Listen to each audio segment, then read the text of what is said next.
My YouTube channel oral objective में आपका बहुत बहुत स्वागत है। आप इस चैनल को लाइक कीजिए, सब्सक्राइब कीजिए, कमेंट कीजिए। आशा करते हैं कि आप स्वस्थ होंगे, मस्त होंगे, अच्छे से पढ़ाई करते होंगे।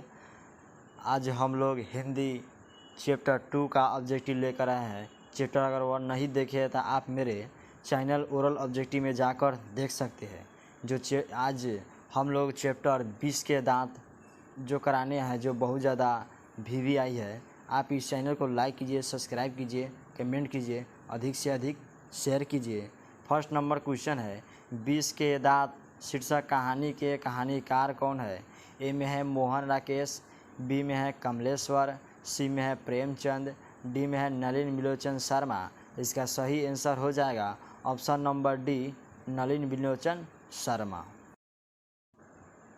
दूसरा नंबर क्वेश्चन है, गिरधर लाल कौन है? ए में है कासू का पिता, बी में है मदन का पिता, सी में है रजनी का पिता, डी में है शेफाली का पिता। इसका आंसर हो जाएगा ऑप्शन नंबर बी, मदन के पिता। यानी मदन के पिता गिरधर लाल कौन थे? मदन के पिता। तीसरा नंबर क्वेश्चन है, मदन ने कासू के कितने दांत तोड़ डाले? यह क्वेश्चन बहुत ज़्यादा वीवी है। ऑप्शन नंबर ए में है 3, बी में है 1, सी में है 2, डी में है 4। इसका सही आंसर हो जाए ऑप्शन नंबर सी, 2। यानी मदन ने कासू के 2 दांत तोड़े। 4 नंबर क्वेश्चन है, नलिन बिलोचन शर्मा के माता जी का क्या नाम था? ए में है पद्मावती शर्मा, बी में है कलावती शर्मा, सी में है रत्नावती शर्मा, डी में है इंद्रावती शर्मा। इसका सही आंसर हो जाए option number C, Ratnavati Sharma. 5 number question है, नलिन बिलोचन शर्मा के कहानियों में किसके तत्व समग्रता से उभर कर आए?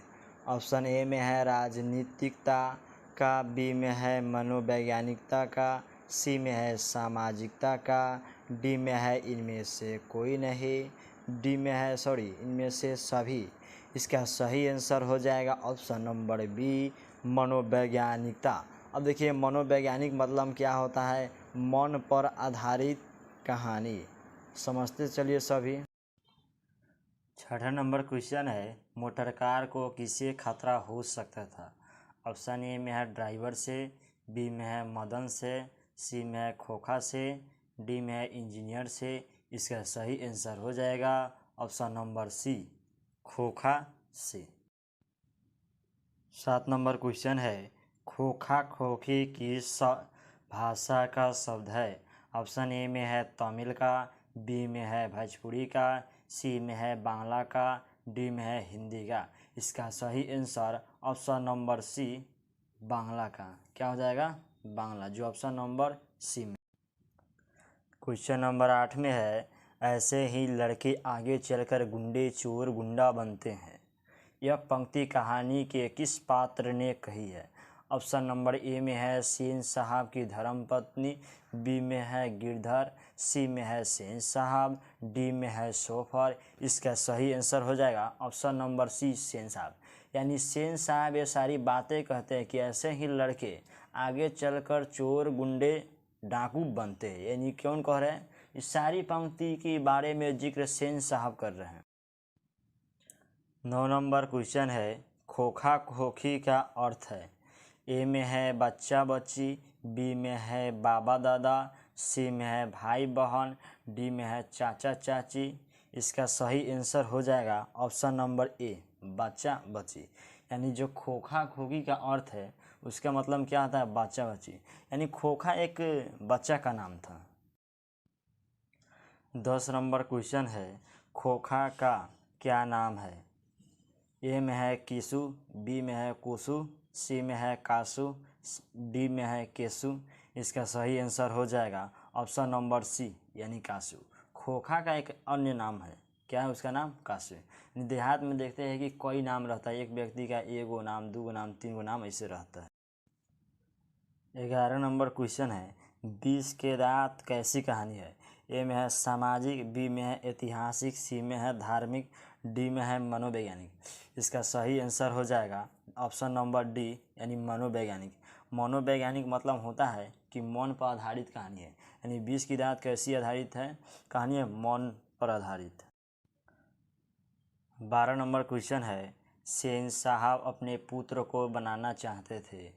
ए में है बिजनेसमैन या इंजीनियर, बी में है वकील, सी में है प्रोफेसर, डी में है डॉक्टर। इसका सही आंसर हो जाएगा ऑप्शन नंबर ए, बिजनेसमैन या इंजीनियर। यानी शहंशाह अपने पुत्र को बिजनेसमैन या इंजीनियर बनाना चाहते थे। यानी किसी का भी पुत्र होता है तो पिताजी का इच्छा होता है कि मेरा बेटा कुछ ना कुछ बने। 13 नंबर क्वेश्चन है, मदन अक्सर किसके हाथों से पीटता था यानी पिटाता था। ए में है माता से, बी में है शहंशाह से, सी में है खोखा से, डी में है पिता से। इसका सही आंसर हो जाएगा ऑप्शन नंबर डी, यानी मदन अक्सर पिटाते रहता था किसे, पिताजी से। 14 नंबर क्वेश्चन है, नलिन बिलोचन शर्मा के पिता का नाम क्या था।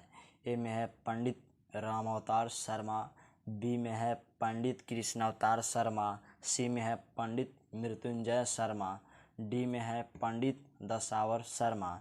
इसका सही आंसर हो जाएगा ऑप्शन नंबर ए, पंडित रामावतार शर्मा। यानी नलिन बिलोचन शर्मा के पिताजी कौन थे, पंडित रामावतार शर्मा।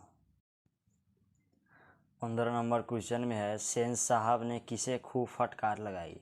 ए में है गिरधर लाल को, बी में है खोखा को, सी में है मदन को, डी में है शेफाली को।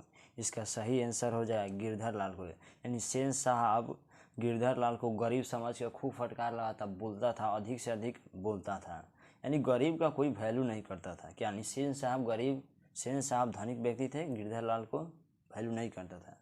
आप मेरे चैनल को लाइक कीजिए, सब्सक्राइब कीजिए, कमेंट कीजिए, अधिक से अधिक शेयर कीजिए एक दूसरे से। 16 नंबर क्वेश्चन में है, 20 के दांत कहानी किस वर्ग के अंतर्विरोध को उजागर करती है। अंतर्विरोध मतलब अंतर की कहानी को। ए में है निम्न वर्ग, बी में है उच्च वर्ग, सी में है मध्यम वर्ग, डी में है व्यापारी वर्ग का। इसका सही आंसर हो जाएगा ऑप्शन नंबर सी, मध्यम वर्ग। मध्यम वर्ग मतलब क्या होता है, यानी जो बिचवनिया होता है ना, वही। 17 नंबर क्वेश्चन है, कासू मदन के साथ किस खेल में शरीक होना चाहता था। शरीक मतलब क्या होता है, शामिल होना। ए में है फुटबॉल के खेल में, बी में हॉकी के खेल में, सी में बैडमिंटन के खेल में, और डी में है लट्टू के खेल में। इसका आंसर हो जाएगा ऑप्शन नंबर डी, लट्टू के खेल में।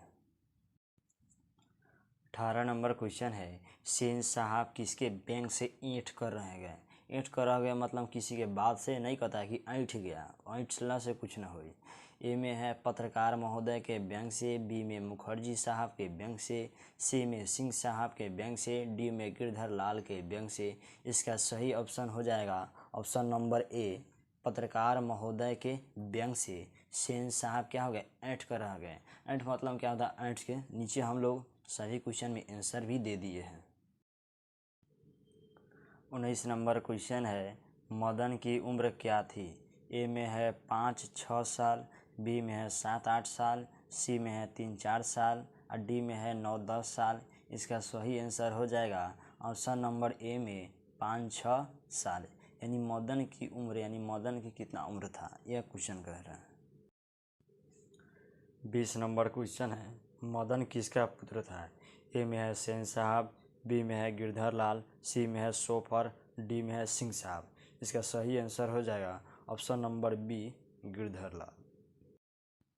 21 नंबर क्वेश्चन है, नलिन बिलोचन शर्मा पटना विश्वविद्यालय के हिंदी विभाग के अध्यक्ष कब बने। ऑप्शन ए में है सन 1958 ईस्वी में, बी में है सन 1957 ईस्वी में, सी में है सन 1963 ईस्वी में, डी में है सन 1959 ईस्वी में। इसका सही आंसर हो जाएगा ऑप्शन नंबर डी, 1959 ईस्वी में। यानी विश्वविद्यालय के विभागाध्यक्ष। विभागाध्यक्ष मतलब क्या, हिंदी से विशेष बातों को समझाए। 22 नंबर क्वेश्चन है, नलिन बिलोचन शर्मा का जन्म कब हुआ। ए में 14 जनवरी 1915, बी में 18 फरवरी 1916, सी में 22 मार्च 1917, डी में 24 अप्रैल 1918। इसका सही आंसर हो जाएगा ऑप्शन नंबर बी, 18 फरवरी 1916। 23 नंबर क्वेश्चन है, नलिन बिलोचन शर्मा की मृत्यु कब हुई? ए में है 12 सितंबर 1961, बी में है 14 सितंबर 1961, सी में है 16 सितंबर 1961, डी में है 18 सितंबर 1961। इसका सही आंसर हो जाएगा ऑप्शन नंबर ए 12 सितंबर 1961।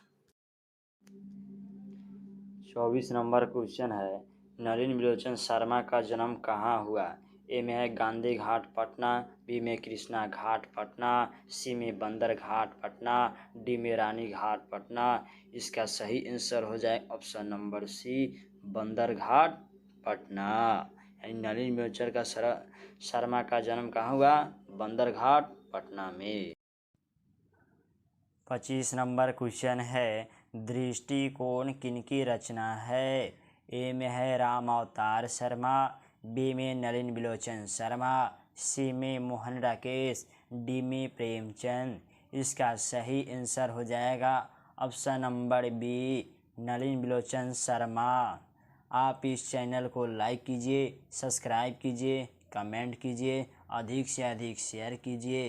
अगर आप चाहते हैं कि उर्दू का ऑब्जेक्टिव इस पर मिले, उर्दू का भी ऑब्जेक्टिव इस पर मिले, तो 1000 सब्सक्राइब अधिक से अधिक पुराइए कि उर्दू का भी ऑब्जेक्टिव आए। अगर आप चाहते हैं कि सब्जेक्टिव भी मिले हर चैप्टर को, तो अधिक से अधिक आप सब्सक्राइब बढ़ाने की कोशिश कीजिए। हम आपको बताइए दिए हैं कि अधिक से अधिक सब्सक्राइब हो जाएगा, क्योंकि दूसरा टीचर आएगा तो खर्चा हमसे मांगेगा, तो खर्चा हम कहाँ से दे पाएंगे। अधिक से अधिक आप इसको सब्सक्राइब कीजिए, लाइक कीजिए, कमेंट कीजिए, शेयर करते रहिए।